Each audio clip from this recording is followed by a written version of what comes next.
주의 말씀은 내 발의 등이요 내 길에 빛이시라.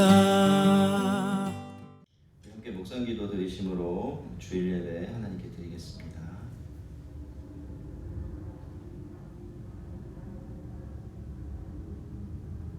우리 이어서 우리 예배를 위해서 잠시 통성으로 기도합니다. 오늘도 참 우리가 가난하고 또 낮아진 마음으로 주님 앞에 예배드리고 있는데 주님께서 우리에게 은혜 주시고 또 믿음의 눈을 허락하시고 예배를 통해 주님께 더 가까이 가며 우리 영혼이 회복되는 은혜를 달라고 잠시 같이 기도합니다. 하나님 아버지 감사합니다. 오늘도 저희들을 부르시고 사랑하셔서 우리가 주님 앞에 있게 하시는 감사합니다. 하나님 또 이렇게 우리가 하나님 함께 한 자리에 있지 못하고 각자 처소에 흩어져서 하나님 이렇게 가난하고 낮아진 마음으로 예배를 드리지만 오히려 하나님께서 이 마음을 더 기뻐하시며 우리에게 은혜로 함께 하실 줄로 믿습니다. 이 시간에 우리를 꼭 붙들어 주셔서 하나님 안에서 우리가 은혜를 얻게 하시고 주님의 거리가 더 가까워지게 하시며 무엇보다도 예배를 통해서 정말 주의 은혜로 우리의 마음을 가득 채워주시는 주님 주시옵기를 원합니다. 아버지 하나님 오늘 우리가 예배를 드릴 때 우리 하나님의 영광과 은혜를 기뻐할 수 있도록 도우시고 주님을 높이는 귀한 시간 되게 하시옵소서. 하나님 아버지 저희들이 이렇게 함께 얼굴을 보지 못하고 각처에 흩어져서 예배를 드린 지가 이제 참 오래되어 갑니다. 주님 우리가 더욱더 가난하고 낮은 마음이 되어져 주님 앞에 예배를 드립니다. 각자가 시간이 다르고 자리가 다를지라도 성령 안에서 그 마음이 하나로 모아지게 도와주시고 모아진 마음이 하나님께로만 향할 수 있도록 도와주시기를 원합니다. 하나님 이 좋지 않은 상황 가운데 또 주님께서 우리에게 주시는 특별한 은혜와 또한 유익이 있을 줄로 믿습니다. 주님 힘들고 또 답답하고 어려움이 있을지라도 늘 주님만 바라보는 저희들이 되게 하여 주시옵소서. 오늘도 주 앞에 예배를 드릴 때에 우리가 주님의 은혜를 안모하게 도와주시고 말씀에 임하시는 은혜를 사모하게 하시며 아버지 예배를 통해 주님을 만나 배웠고 주님을 더 사랑하게 되어지는 은혜를 주시옵소서. 오늘도 모든 예배와 말씀 속에 우리를 찾아오셔서 우리를 다시 세우시고 회복시키시는 주님의 크신 은혜 허락해 주시옵소서. 예수님의 이름으로 기도합니다. 아멘. 38장 찬송하겠습니다.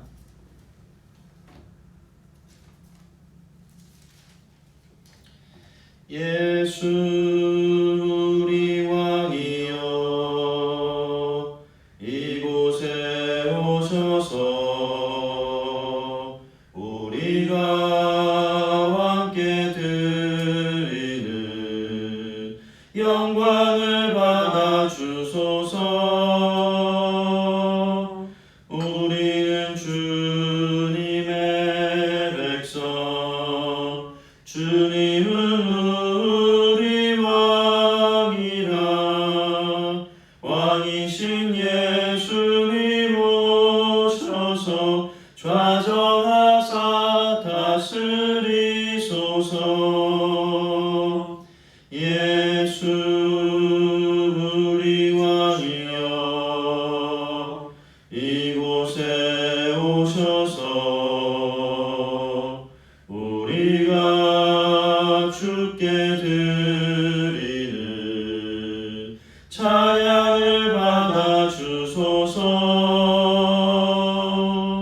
우리는 주님의 종들 주님은 우리 왕이시라.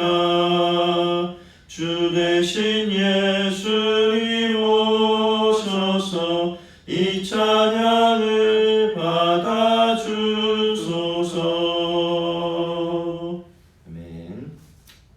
사도신경으로 신앙 고백합니다.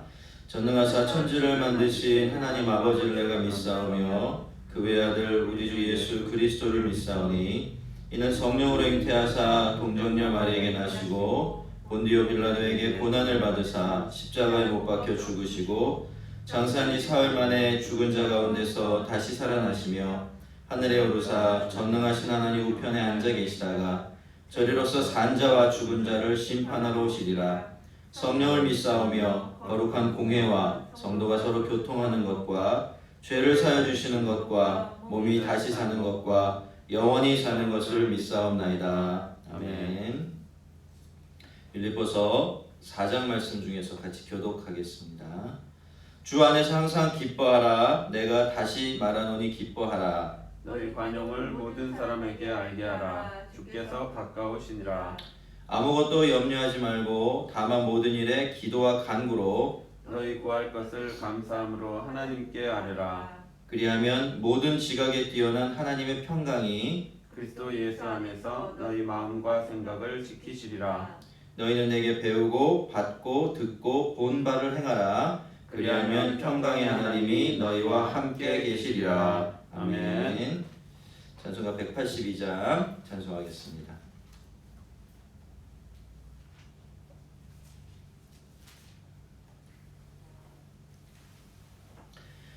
강물같이 흐르는 기쁜 성령 강림함이라.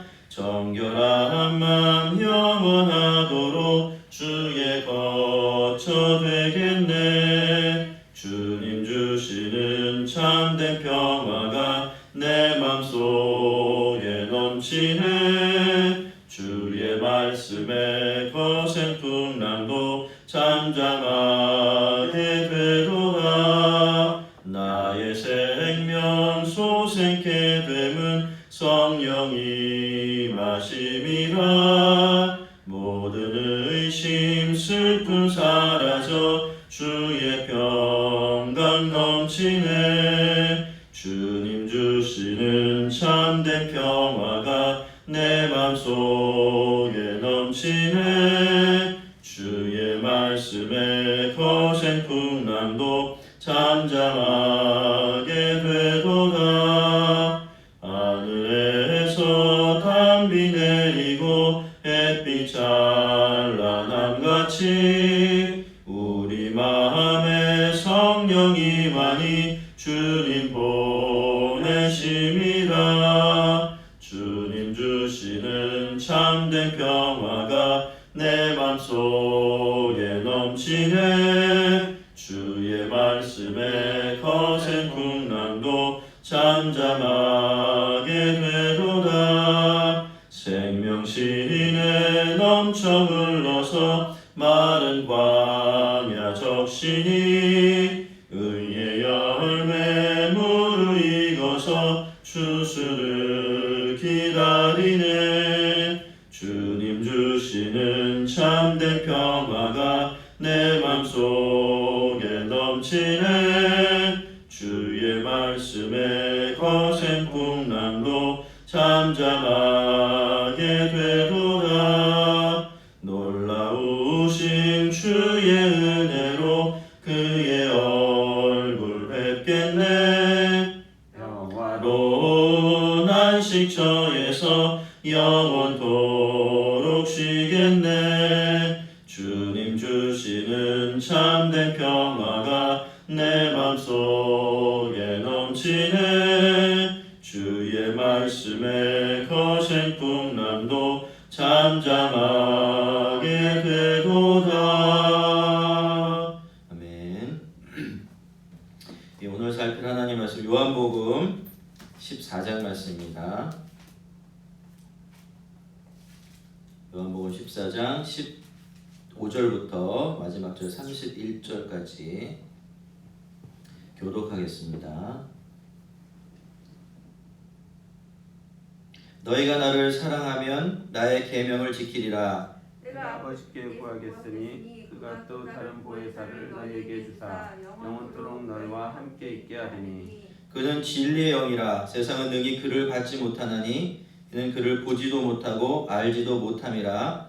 그러나 너희는 그를 아나니 그는 너희와 함께 거하시며 너희 속에 계시겠음이라. 내가 너희를 고아와 같이 버려두지 아니하고 너희에게로 오리라. 조금 있으면 세상은 다시 나를 보지 못할 것이로되 너희는 나를 보리니 이는 내가 살아있고 너희도 살아있겠음이라. 그날에는 내가 아버지 안에 너희가 내 안에 내가 너희 안에 있는 것을 너희가 알리라. 나의 계명을 지키는 자라야 나를 사랑하는 자니 나를 사랑하는 자는 내 아버지께 사랑을 받을 것이요 나도 그를 사랑하여 그에게 나를 나타내리라. 하시는 이 자가 이르되 주여 어찌하여 자기를 우리에게는 나타내시고 세상에는 아니하려 하시나이까. 예수께서 대답하여 이르시되 사람이 나를 사랑하면 내 말을 지키리니 내 아버지께서 그를 사랑하실 것이요 우리가 그에게 가서 거처를 그와 함께 하리라. 나를 사랑하지 아니하는 자는 내 말을 지키지 아니하나니 너희가 듣는 말은 내 말이 아니요 나를 보내신 아버지의 말씀이니라.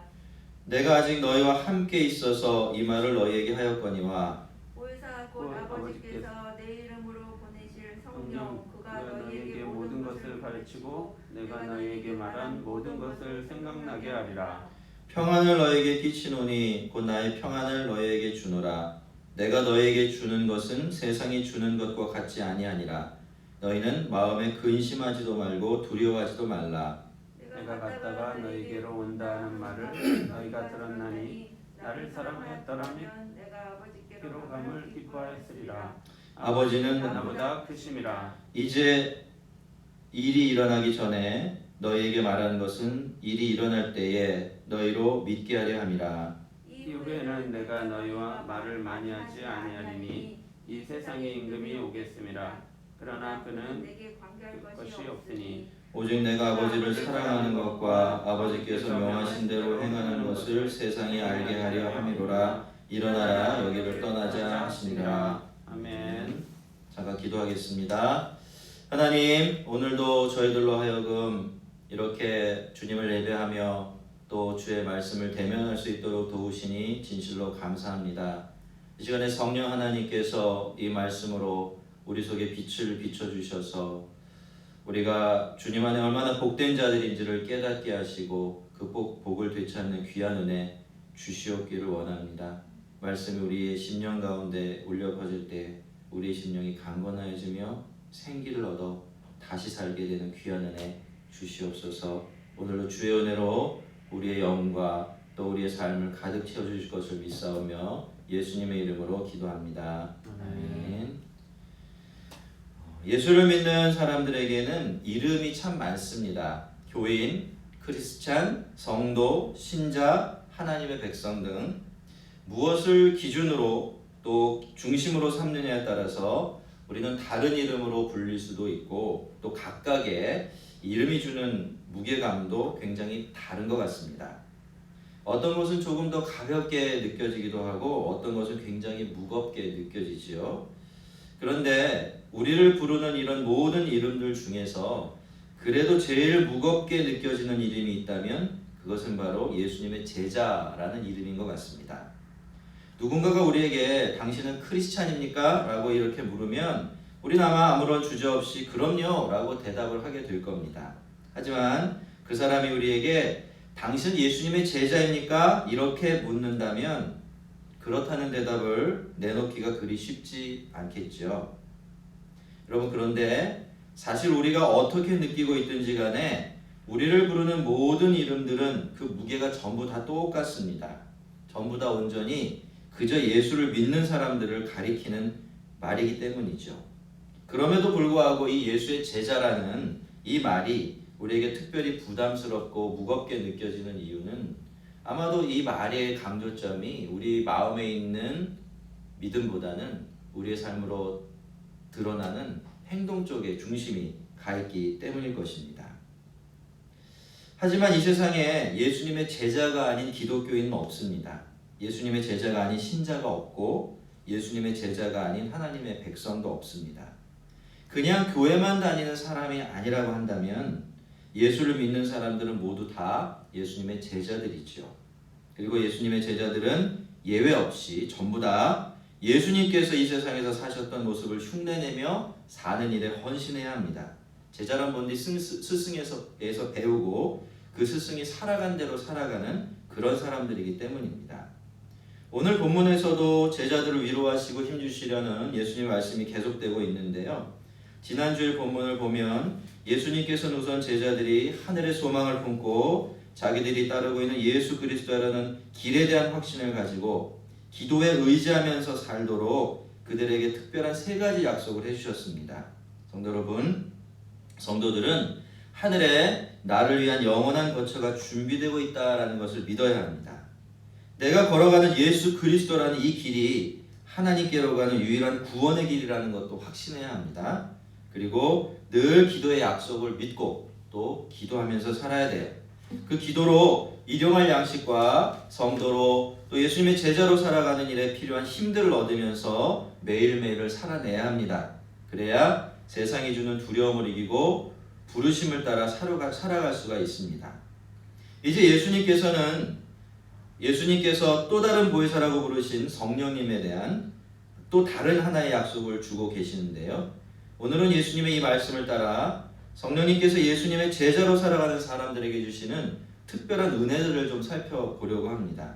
이 말씀을 함께 살필 때에 하나님께서 우리를 성령으로 충만하게 해주시고 또 성령님께서 주신 은혜로 가득 채워주시기를 주의 이름으로 축원합니다. 성령님에 대한 예수님의 약속은 오늘 본문 전체, 그러니까 15절부터 31절 전체에 걸쳐서 기록되어져 있습니다. 그런데 예수님은 이 말씀을요, 너희가 나를 사랑하면 나의 계명을 지키리라 라는 말씀으로 시작하고 계세요. 그리고 31절까지 가는 동안 이 똑같은 말씀을 4번씩이나 반복을 하고 계세요. 자, 그만큼 이 2가지, 그러니까 예수님을 사랑하는 것과 예수님의 말씀대로 살아가는 이 2가지가 성령을 받고 또 성령께서 주시는 은혜를 누리며 살아가는데 중요하다라고 말씀하고 계시는 것입니다. 여러분, 성령님은 제자들을 제자답게 살아가고 또 제자답게 일하도록 그렇게 해주시기 위해서 오시는 분이십니다. 제자들 스스로의 힘으로는 그렇게 할 수가 없기 때문이죠. 그런데 예수님의 제자답게 살아간다라는 말은 앞에서도 말씀드린 것처럼 예수님처럼 살아간다라는 뜻입니다. 그래서 예수님의 제자가 어떻게 살아가야 하는지를 알려면 우리는 먼저 예수님께서 어떻게 사셨는지를 꼭 알아야만 합니다. 왜냐? 원본이 있어야 사본이 괜찮은 사본인지를 알 수 있기 때문이죠. 자, 그렇다면 우리는 과연 어디서 그 원본을 찾을 수 있을까요? 원본은 이 31절에 있습니다. 거기를 보면 예수님께서 순환을 당하시고 십자가를 지시는 것이 오직 내가 아버지를 사랑하는 것과 아버지께서 명하신 대로 행하는 것을 세상이 알게 하렵니다 라고 이렇게 말씀하고 계세요. 그러니까 그 모든 일들이 오로지 하나님을 사랑하시기 때문에 예수님께서 하나님께서 드리는 순종이다 라고 그렇게 말씀하고 계시는 거죠. 예수님께서 하신 말씀과 행하신 일들은 헤아릴 수 없이 많습니다. 자세히 들어가 보면 그 숫자만큼이나 각각의 이유와 목적도 다 다양하겠죠. 하지만 여러분, 이 모든 일들은 예수님께서 하나님을 사랑하셨기 때문에 하나님께 드린 순종이었습니다. 그것이 그 모든 일의 가장 중요한 의미이고 가치였죠. 그러니 예수님처럼 살아간다는 말은 결국 예수님이 하나님께 그렇게 하셨던 것처럼 예수님을 사랑하고 그래서 예수님의 말씀을 따라 순종하며 살아간다라는 뜻이 될 수밖에 없는 것입니다. 성도로 살고 또 예수의 제자로 살아가려면 예수님의 말씀에 따라 살아가는 것을 생략할 수가 없습니다. 그것을 빼면 껍데기밖에 남지 않기 때문이죠. 하지만 우리의 힘과 결심만으로는 결코 예수님의 말씀대로 살아갈 수가 없습니다. 여기에 바로 우리의 어려움이 있는 것이죠. 그래서 주님은 우리에게 알려주신 겁니다. 너희가 나를 사랑하면 내 계명을 지킬 것이라고 말입니다. 무슨 말씀입니까? 예수님의 말씀을 따라 살아가게 하는 동기와 힘은 우리 안에서 나오는 것이 아니라 예수님을 향한 사랑에서 나온다라는 그런 말씀이에요. 그러니까 무엇보다도 먼저 예수님을 사랑해야만 한다. 그렇게 말씀하고 계시는 것입니다. 그런데 여러분 어떻습니까? 우리는 이 신앙생활을 할 때 이 순서를 거꾸로 할 때가 참 많아요.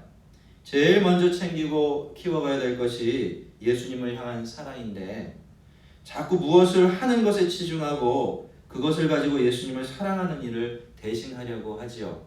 물론 주님의 일을 하고 또 어떤 행동을 하는 것, 믿음의 행위를 하는 것 너무나 소중하고 중요한 것이지만 여러분 그것이 예수를 사랑하는 일을 대신할 수는 없는 겁니다. 그렇게 되기 때문에 우리의 섬김에는 기쁨이 없어지고 우리의 순종에는 즐거움이 사라져가는 것이죠. 일을 하다가 내가 다치거나 다른 사람들에게 상처를 주게 되고 말입니다. 이 모두가 다 우리의 행위가 예수님을 향한 사랑이 아니라 자기 의와 열심에서 나오고 있다라는 증거입니다. 내가 나도 모르게 바리새인처럼 되어가고 있다는 뜻이고 말이죠. 그래서 예수님에 대한 사랑이 없이는 결코 예수님의 제자가 될 수가 없습니다. 자, 예수님께서 이렇게 너희가 나를 사랑하면 내 계명을 지키리라 라고 말씀하신 다음에 또 다른 보혜사이신 성령님에 대한 말씀을 시작하는 것은 특별한 의미가 있어요. 그것은 성령님께서 보혜사로서 주시는 특별한 복과 은혜는 아무나 얻는 것이 아니라 예수님을 사랑하기 때문에 예수님의 말씀에 순종하며 살아가는 예수님의 제자들에게만 주시는 특별한 선물이기 때문입니다. 자, 우선 예수님은 성령님을 또 다른 보혜사다 라고 이렇게 부르시는데요. 그렇다면 이미 보혜사가 계신다는 뜻이겠죠. 그리고 성령님은 이제 오실 성령님은 그 보혜사를 대신하기 위해서 오신다라는 뜻이 될 겁니다. 자, 그러면 그 보혜사, 먼저 있던 보혜사는 누구일까요? 그 보혜사는 바로 예수님이십니다. 그동안 제자들 곁에서 예수님께서 해주셨던 모든 일들이 다 보혜사의 일이었는데 앞으로는 성령님께서 그 일을 대신하신다라는 그런 뜻이죠. 자, 여기 보혜사라는 말 안에는 정말 여러 가지 뜻이 담겨져 있습니다. 보혜사는 우선 피고에게, 죄 지은 사람에게 유리하게 이야기해주는 사람입니다. 변호사처럼 말이죠. 그리고 늘 함께하는 사람이고요.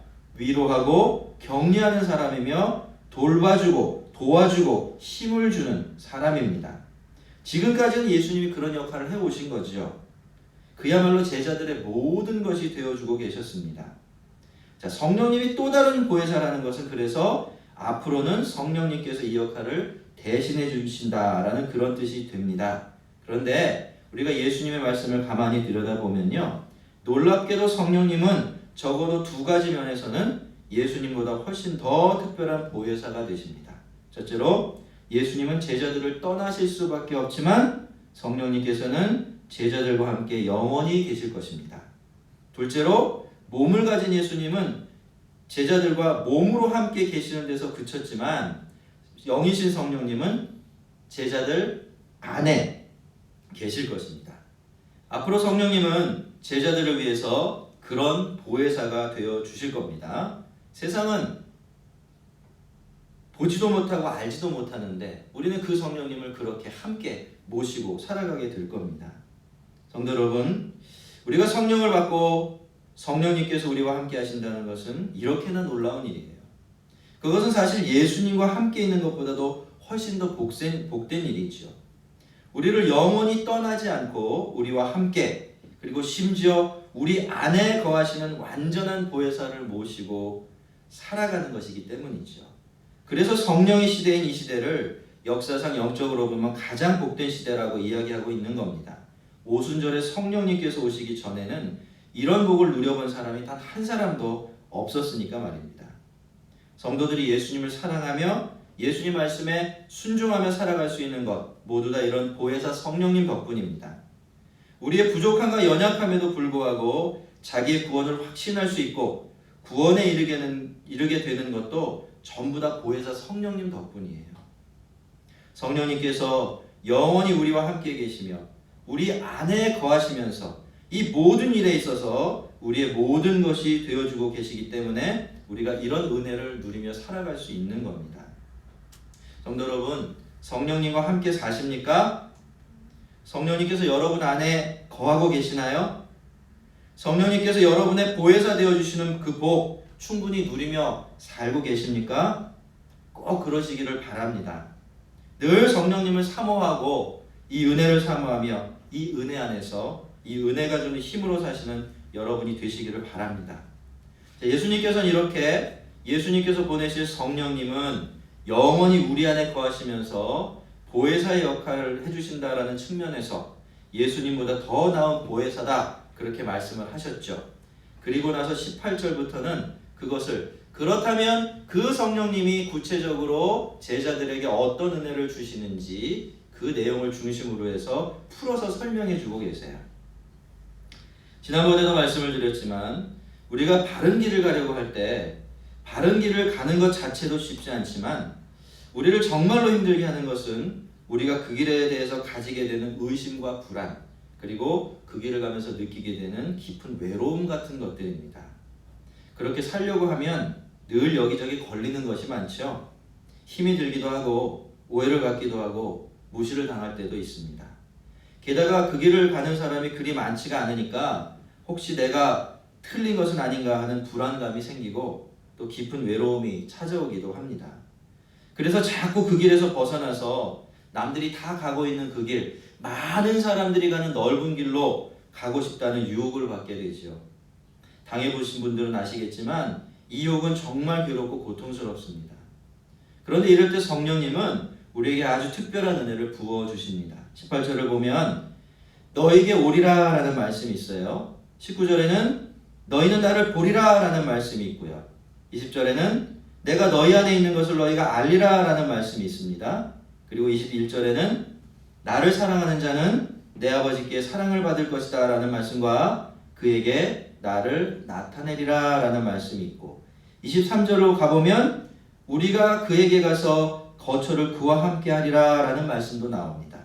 자, 겉으로 보면요, 예수님과 하나님이 이렇게 저렇게 하시면 우리가 그것을 보고 무언가를 알게 될 거다 라는 그런 말씀처럼 들리지만 사실 이 모든 일들은요 성령님께서 하시는 겁니다. 왜냐하면 성령님께서 오신 이후에는 믿는 사람들과 관계하면서 하나님이 하시는 모든 일들이 성령님께서 하시는 일들이고 또 성령님을 통해서 이루어지는 일들이 되기 때문입니다. 우리가 예수님처럼 살다가 이런 어려움을 겪게 되면 예수님은 성령님을 통해서 우리를 찾아오셔서 당신을 드러내시고 보여주십니다. 그러면 그 일을 통해 우리는 우리가 주님 안에 거하고 있다라는 것을 알게 되죠. 그리고 하나님은 성령님을 통해서 우리의 마음에 하나님의 사랑을 부어주시며 성부와 성자께서는 이 성령님을 통해 우리 안에 우리와 함께 거하십니다. 이 모든 일들이 전부 다 성령님께서 우리 영혼 안에서 행하시는 일들이고 그래서 사실은 우리 영혼만이 알고 느낄 수 있는 비밀스러운 일들이지만 놀랍게도 그 은혜를 받는 당사자인 우리들에게는 이 모든 일들이요 눈앞에서 일어난 산사태를 지켜보는 것보다 더 분명하고 생생한 현실이 되죠. 그래서 거기서 다시 확신을 얻어서 다시 예수님을 사랑하며 예수님 말씀에 순종하는 삶을 살아내게 되는 것입니다. 여러분, 저는 사람 보는 눈이 꽤 까다로운 사람입니다. 그래서 사람을 사랑하는 일이 굉장히 힘들어요. 그것 때문에 제가 목회자로 처음 부르심을 받았을 때 정말 걱정이 많았습니다. 이렇게 사람을 사랑하기 힘든 사람이, 이렇게 사랑이 없는 내가 어찌 사람을 미워하지 않고 계속해서 목회를 할 수 있을까? 그런 걱정이 참 많았어요. 그런데 목회를 하면서 그게 주님의 뜻이니까 그저 좀 사랑해 보려고 했습니다. 그저 미워하지 않으려고만 끙끙댔죠. 그랬더니 기적이 일어났습니다. 예전 같았으면 꼴도 보기 싫을 그런 사람들이, 화가 나서 얼굴도 마주할 수 없을 그런 사람들이 이상하게 밉지가 않은 겁니다. 별 불편함이 없이 대할 수 있었고요. 당장은 좀 불편하고 좀 화가 나지만 한 하루 이틀 지나면 그 마음이 싹 없어지고 그 다음에 그 사람을 만나면 언제 그랬냐는 듯이 편하게 대할 수 있는 그런 일들이 일어나더라고요. 여러분, 참 놀라운 일이죠. 이 일 자체도 너무나 저에게는 놀라운 은혜였지만 사실 저는 그 일을 통해서 아주 귀한 값진 은혜를 또 얻을 수가 있었는데 저는 그 일 때문에 정말로 하나님께서 나와 함께하고 계시는구나, 함께 하시면서 나를 도와주고 계시는구나, 나를 편들어주고 계시는구나, 하나님이 나를 정말로 사랑하고 계시는구나 라는 것을 거듭해서 분명하게 확인할 수가 있었습니다. 사랑하는 성도 여러분, 우리가 예수님을 사랑하고 그래서 예수님의 말씀대로 살아가려고 했을 때 성령님은 늘 이런 은혜를 주십니다. 그럴 때 성령님은 우리에게 하나님이 계시는 삶을 살게 해주세요. 그저 자기에게는 아빠가 있다는 생각만 가지고 아버지 없이 사는 어떤 아이처럼 살아가는 것이 아니라 실제로 아빠의 손을 잡고 걸어가는 어린아이처럼 그렇게 예수님을 보고 느끼고 알아가면서 하나님의 생생한 사랑을 받으며 살아갈 수 있도록 해주십니다. 그것이 예수님을 사랑하기 때문에 예수님의 말씀대로 살아가고자 하는 제자들에게 주시는 성령님의 특별한 복입니다. 하나님이 계시는 삶, 이것이 성령님께서 예수님의 제자들에게 주시는 첫 번째 은혜라면, 두 번째 은혜는 성령님께서 그들의 선생님이 되어주시는 것인데요. 25절을 보면 예수님께서는 그것을 이렇게 말씀하셨습니다. 내가 아직 너희와 함께 있어 이 말을 너희에게 하였거니와 보혜사 곧 아버지께서 내 이름으로 보내실 성령 그가 너희에게 모든 것을 가르치고 모든 것을 생각나게 하시리라. 지금은 첫 번째 보혜사이신 예수님이 제자들 곁에 있기 때문에 예수님께서 제자들에게 말씀을 주시고 가르치고 계시죠. 하지만 곧 예수님께서 제자들을 떠나시면 그 일을 또 다른 보혜사이신 성령님께서 맡으실 것입니다. 그런데 성령님께서는 자기의 새로운 말씀을 전하는 것이 아니죠. 성령님께서는 예수님 말씀을 가르치시고 일깨워 주십니다. 그것은 성령님은 진리의 영이신데 예수님이 곧 진리시기 때문입니다. 자, 보혜사 성령님은 그래서 우리에게 예수님 말씀을 가르쳐 주시고 그 말씀을 깨닫게 해주십니다.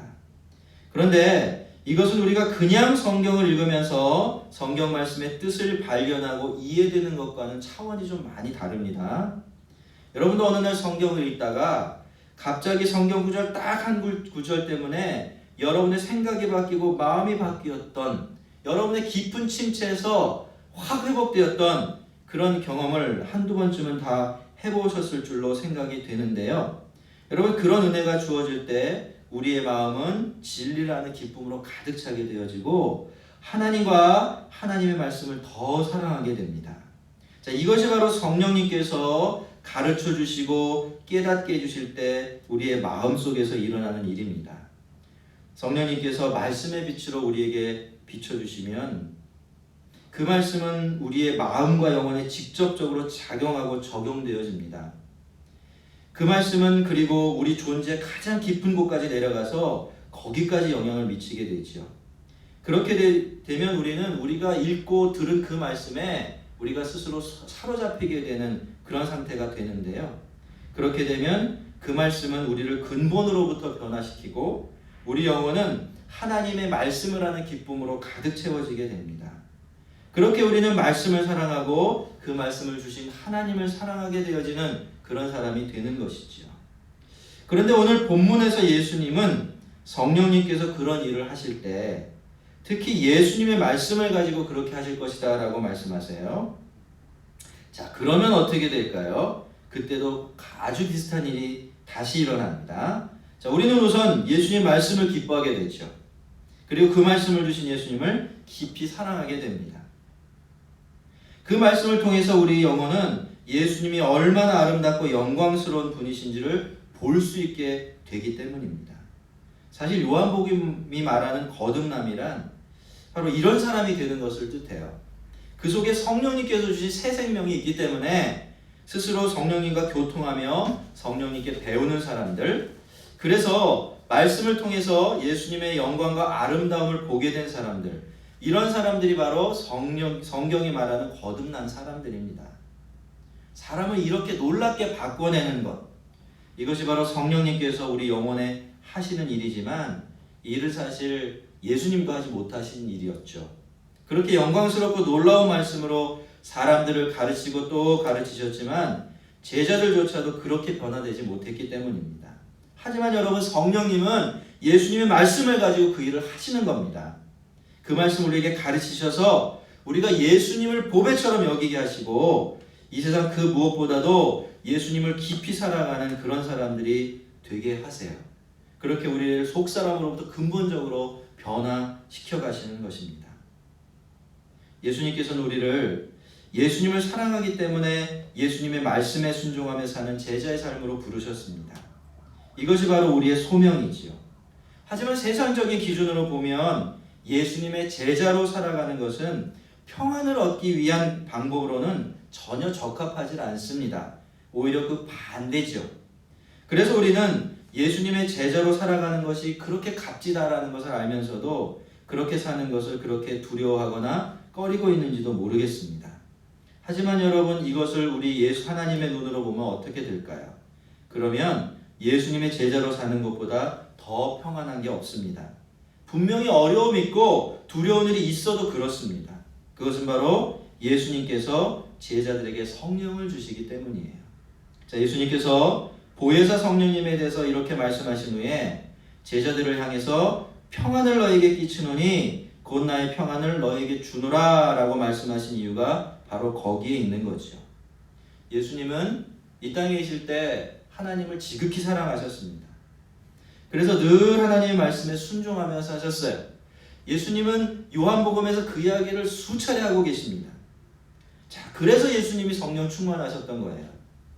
성령께서 주시는 평안도 충만하게 누릴 수 있던 것이죠. 그 평안이 얼마나 크고 견고했든지 예수님은 십자가를 향해 가실 때에도 발걸음이 흔들리지 않으셨습니다. 그리고 십자가에 달려서서도 자기를 못 박은 사람들을 위해서 용서를 빌어줄 정도였죠. 여러분, 이것이 바로 예수님께서 제자들에게 주고 싶으셨던 예수님의 평안입니다. 성령님께서 예수님에게 주셨던 평안이죠. 요즘 우리는 이 세상의 기초를 두고 있는 평안이 얼마나 약하고 불안한지를 정말 여과 없이 경험하고 있습니다. 그런데 이것은 이 세상이 가지고 있는 예외적인 모습이 아니에요. 이것이 세상의 원래 모습이고 진짜 모습입니다. 여러분, 이 세상은 우리에게 참된 평안을 줄 수가 없습니다. 세상이 주는 평안은 허공에다 억지로 붙들어 놓은 가짜 평안이기 때문입니다. 그래서 이 평안이 흔들려 버리면요, 우리의 삶은 더더욱 심하게 요동치고 곤두박질 칠 수밖에 없는 겁니다. 예수님은 우리가 이런 가짜 평안, 불안하고 위험한 평안에 의지해서 살아가기를 바라지 않으십니다. 그래서 예수님께서 알고 계신 진짜 평안의 비결을 우리에게 알려주신 거예요. 나를 사랑하고 나의 계명을 지키라고 말입니다. 그렇게 해서 성령님께서 편하게 거하실 수 있는 거처가 되라고 말씀하신 겁니다. 여러분, 성령님이 예수님께서 우리에게 주시는 선물인 것처럼 평안은 성령님께서 우리에게 주시는 특별한 선물입니다. 그래서 성도는 늘 성령 충만해야 돼요. 하지만 성령님은 거룩한 영이시기 때문에 아무에게나 충만하게 임하실 수가 없습니다. 그래서 예수님은 성령님에 대해서 말씀하시기 전에 우리가 예수님을 사랑하고 예수님 말씀을 따라 거룩하게 살아가라고 말씀하셨던 것이죠. 성도 여러분, 우리는 모두 다 예수님의 제자들입니다. 예수님을 사랑하며 예수님처럼 서로를 사랑하며 살아가라고 부름받은 사람들이에요. 늘 성령님께서 예수님의 제자들에게 주시는 이 특별한 은혜 잊지 마시고 그 은혜 안에서 살아가시기를 바랍니다.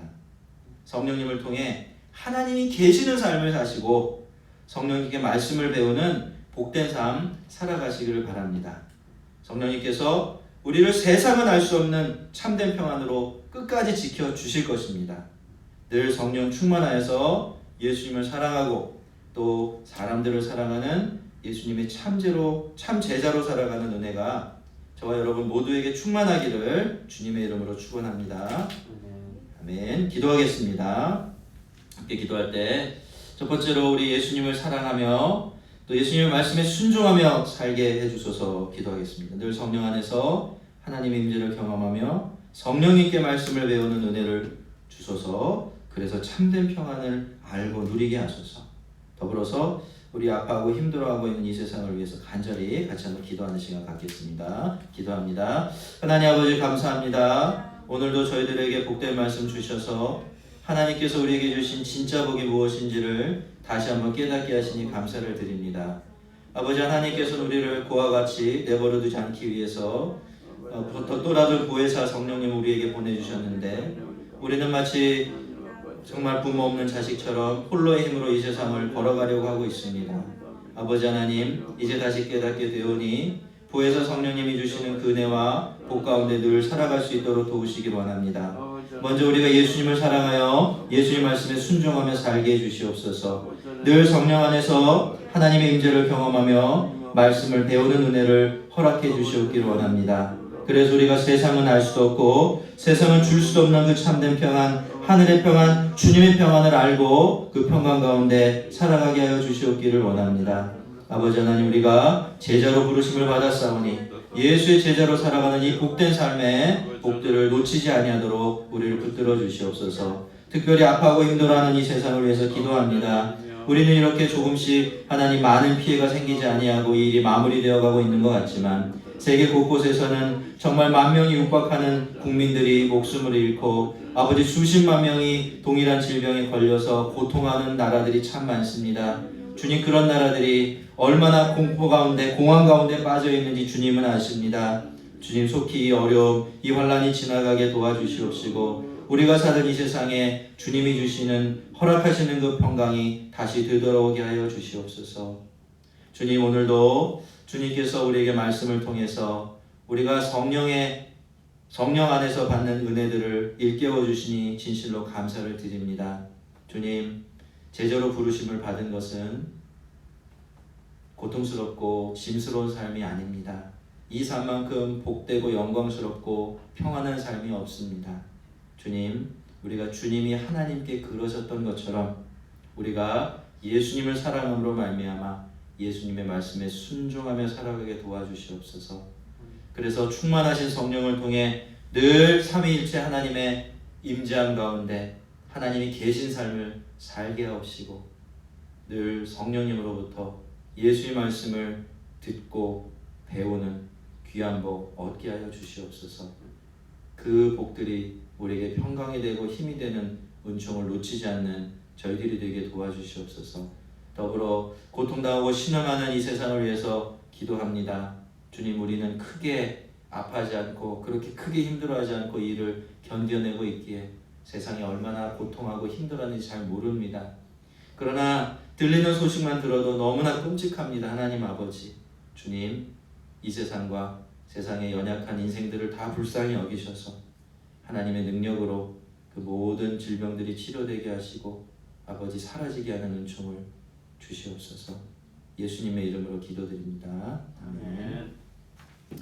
187장 부르시면서 헌금하시겠습니다.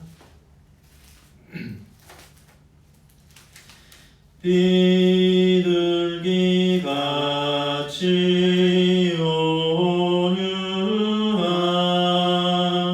은혜의 성령 오셔서 거친 맘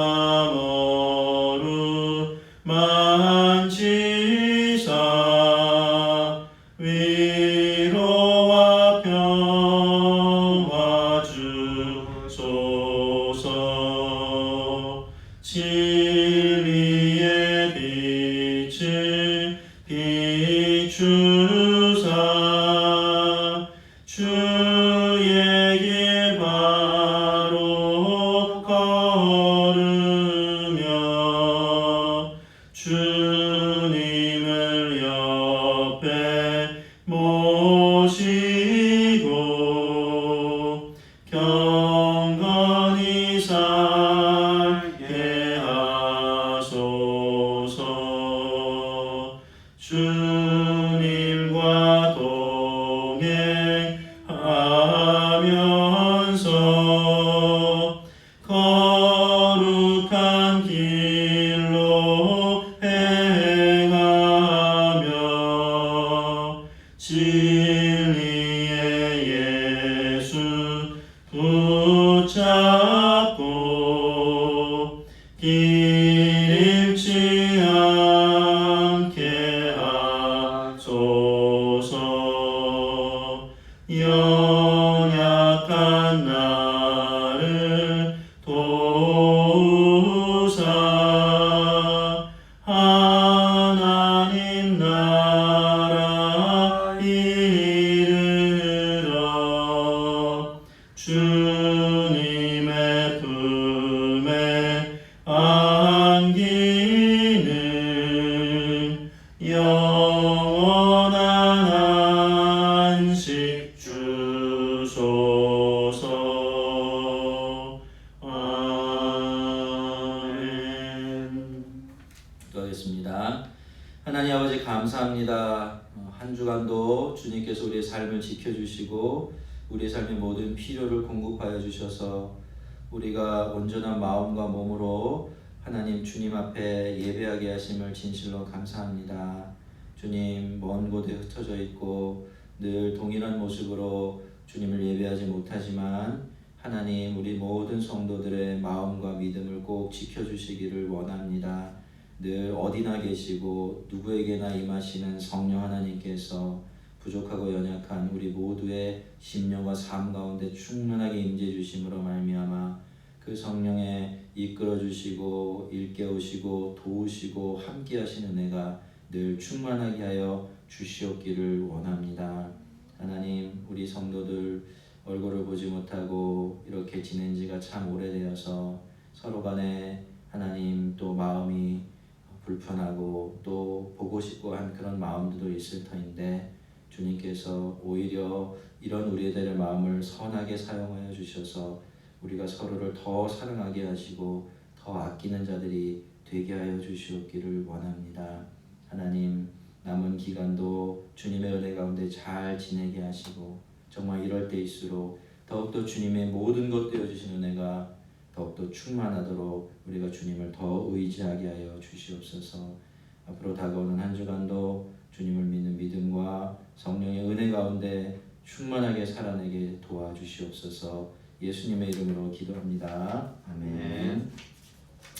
교회 소식 잠깐 전해드리겠습니다. 모임 관련해서 좀 알려드리겠습니다. 다음 주일부터는 주일 예배를 다시 시작을 하겠고요. 일단은 다음 주일 한 주에 한해서 주일 오후 예배는 모이지 않도록 하겠습니다. 또 4월 6일부터는 새벽 기도회, 수요 기도회 재개하고 또 4월 10일 금요 기도회는 모이지 않도록 하겠습니다. 또 중간에 변경 사항이 생기면 따로 공지해 드리겠 테니까 잘 또 읽어보시고 숙지하시기를 바랍니다. 또 다음 주일부터 예배 오실 때에 불편하시더라도 아래 수칙을 좀 엄수해 주시기를 부탁을 드립니다. 예배를 드릴 때는 될 수 있는 대로 멀리 떨어져 앉으시면 좋겠고요. 또 마스크는 꼭 착용해 주시고 들어오실 때 손소독제로 손을 세정해 주시기를 바랍니다.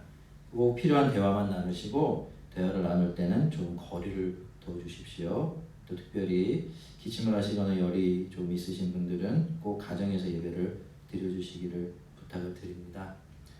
특별히 또 같은 기도의 제목이지만 우리나라는 이렇게 잘 정리가 되고 있는데 사실 외국은 심상치가 않습니다. 어제 보니까 이탈리아는 벌써 8,000명이라는 사람이 이 질병으로 생명을 잃었다라는 소식도 들려오는데요. 심각하죠. 아마 본토로 가보면 이탈리아로 가보면 아마 나라 전체가 아마 패닉 상태에 있지 않을까 그런 생각을 해봅니다. 위에서 정말 많이 우리가 우리의 일처럼 여기고 기도했으면 좋겠습니다. 많이 준비해 주시기를 부탁을 드립니다. 자, 이제 우리 찬송가 623장 찬송하겠습니다.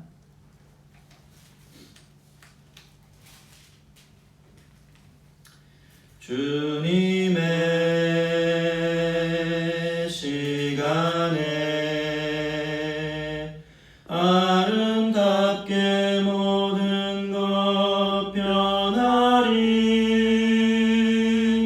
주님 나의 갈 길을 인도하여 주시니 주의 뜻을 따라서 살리라. 주님의 시간에 아름답게 모든 것 변하리. 나의 정성 다하여 주를 찬송하리.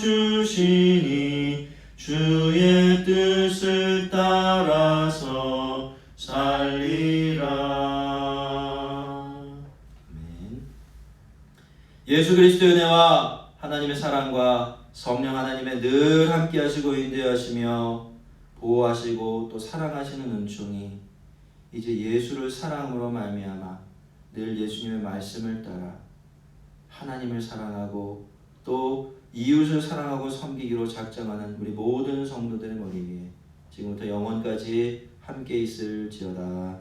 아멘.